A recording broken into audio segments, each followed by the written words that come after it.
네, 반갑습니다. 오늘 이 시간에는 좀 특별 전형으로 수시에서 분류되고 있는 어학 및 특기자 전형에 대해서 좀 살펴볼까 하는데요. 이 전형은 좀 비슷하면서도 조금 다른 선발 방법으로 수험생을 선발하고 있는데, 이 어학 우수자 전형 같은 경우에는 학생부 교과 성적도 필요에 따라서 반영하긴 하는데, 대체적으로 합격 여부는 어학 성적과 해당 외국어 면접에서 결정이 된다고 볼 수 있겠고요. 특기자 전형 같은 경우에는 좀 서류를 중심으로 평가를 하면서 좀 심층 면접을 통해서 수험생을 선발하는 그런 방법으로 이 전형이 약간씩 다르게 지금 형태가 보이고 있는데요. 어학 전형은 주로 이제 인문 계열을 중심으로 해서 어학 계열 쪽으로, 그다음에 특기자 같은 경우에는 인문 계열뿐 아니고 자연 계열, 특히 수학, 과학 특기자 모두 선발하는 것이 특징이라고 볼 수 있는데요. 이 수능보다는 어학 성적하고 활동 내역, 또 면접이 중요하게 작용하는 이 전형의 합격하기 위해서는 어떤 준비를 해야 될지 좀 한번 같이 살펴보는 시간을 좀 갖도록 하겠습니다. 첫 번째는 여러분들이 먼저 파악할 게 뭐냐면 본인의 지원 자격이 그 대학에 되는지를 살펴봐야 되는데요. 이 어학 우수자 전형에 지금 선발하는 방법이 두 가지가 있는데요. 예를 들어서 동국대처럼 토플, 우리가 보통 IBT죠. 110점 이상, 일본어, JPT 920점 이렇게 해서 취득 성적에 따라서 지원 자격을 정하는 경우가 있고요. 성신여대처럼 성적에는 관계가 없어요. 그냥 어학 성적만 가지고 있으면 지원 가능한 대학 등 이렇게 나눠져 있기 때문에 여러분들이 이제 그런 점수를 보고 좀 판단해 보면 될 것 같고요.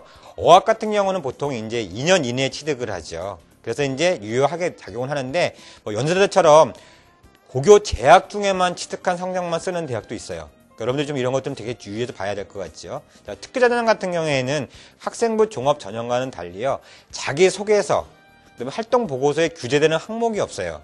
그러다 보니까 이제 외부 수상 기록 같은 경우도 모두 기재할 수 있고요.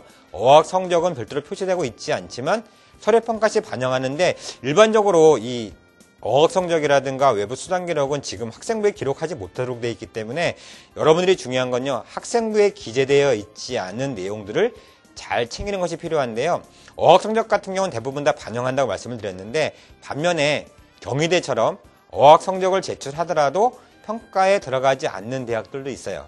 여러분들이 이제 그런 것들 좀 세부사항 살펴볼 첫 번째는 있겠고요. 두 번째는 이 전형에 지원하는 수험생들의 스펙은 좀 어떨까? 전체적으로 보게 되면 좀 높은 편인데요.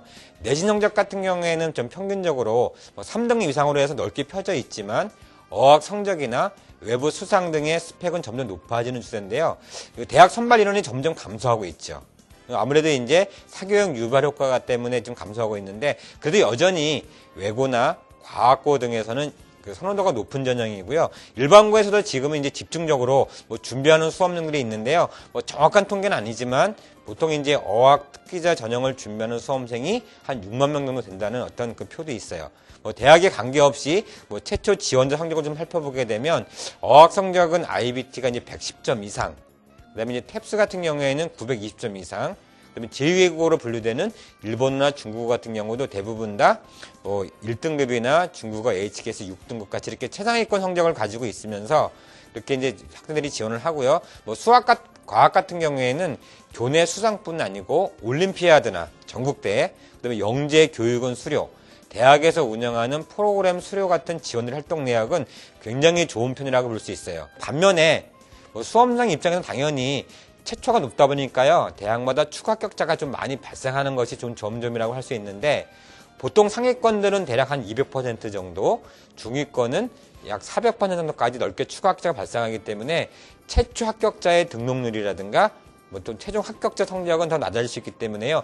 충분히 면접 등으로 만회가 가능하기 때문에 면접 준비를 잘하는 것도 중요한데 여러분들이 과연 내가 갖고 있는 어학 성적을 놓고 다른 수험생 또는 다른 어학 성적과 비교했을 때 대략 내 성적 어떻게 되는지 여러분들하고 표를 보면 알 수 있겠는데 예를 들어서 내가 경시대에서 금상을 받았어요.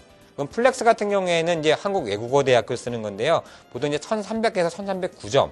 그 다음에 IBT 같은 경우는 115점. 토익 같은 경우에는 지금 980점. 탭스는 지금 현재 950점에서 959점. 이렇게 이제 여러분들이 보시기에 좀 이렇게 편리하게 100% 정확하게 맞지는 않겠지만은 그래도 여러분들이 편리하게 대략적으로 구분해 볼 수 있게 해서 표를 받았으니까 참고하시기 바라겠고요. 자, 세 번째로 그럼 최종 선발할 때 활용되는 면접이 있잖아요. 과연 면접은 어느 정도 영향을 줄까? 결론적으로 말하면 당락에 충분한 영향을 주고 있다고 할 수 있는데요. 면접 문항을 살펴보면요. 학생부 종합전형처럼 유사하게 뭐 지원 동기, 입학 후 학업 계획 등 같은 데에서는 비슷하게 질문을 해요. 근데 반대로 이제 언어에 대한 지식과 문화, 사회적인 현상 등도 알아야 대답할 수 있는 문제들도 출제되기 때문에 상대적으로 좀 어렵다고 볼 수 있는데요. 한국어나 외국어의 차이점을 예시로 들어 설명하시오. 뭐 이런 얘기도 있다든가 한국과 외국의 교류 사례를 설명하고 본인은 어떤 분야에 이바지하고 싶은지 말해보시오 등이 있는데 이 수학학 같은 경우에 특기자 전형은요. 수학이나 과학 공식을 단순하게 암기한 후 교과 지식을 묻는 질문이 아닌 수험생 본인의 의견을 가미한 그다음에 창의력과 추론 능력을 나름대로 설득력 있게 평가하는 주장하는 방식으로 되어 있기 때문에요. 면접 자체가 좀 영향이 좀 있는데 뭐 전년도에 우리 이제 학생들이 지원한 면접 결과를 한번 이렇게 비교를 해보게 되면은요. 이제 요 같은 경우에는 이제 국제인재 전형이라고 있던 그 대학교의 그 모집학과가 불어불문학과인데요. 출신고등학교 똑같이 특목고입니다. 근데 내신을 보시면은 그 A 학생은 3.4등급, B 학생 2.9등급인데요. 활동 내역이 좀 중요하죠. 내신보다는요. 이제 지금 3.4등을 받은 수험생 같은 경우에는 뭐 전국 프랑스어 경시대에서 은상을 2번 수여했고 뭐 도내 경시대에 금상, 한국 논술 경시대, 그다음에 탭스나 또 델프 같은 경우도 가지고 있는데 뭐 밑에 이제 2.9 학생들 보게 되면은 교내 프랑스어 경시가 금상, 뭐 프랑스 동아리, 그다음에 봉사 시간 이렇게 있는데요. 이 불합격 수험생이 상대적으로 보게 되면 내신 낮죠.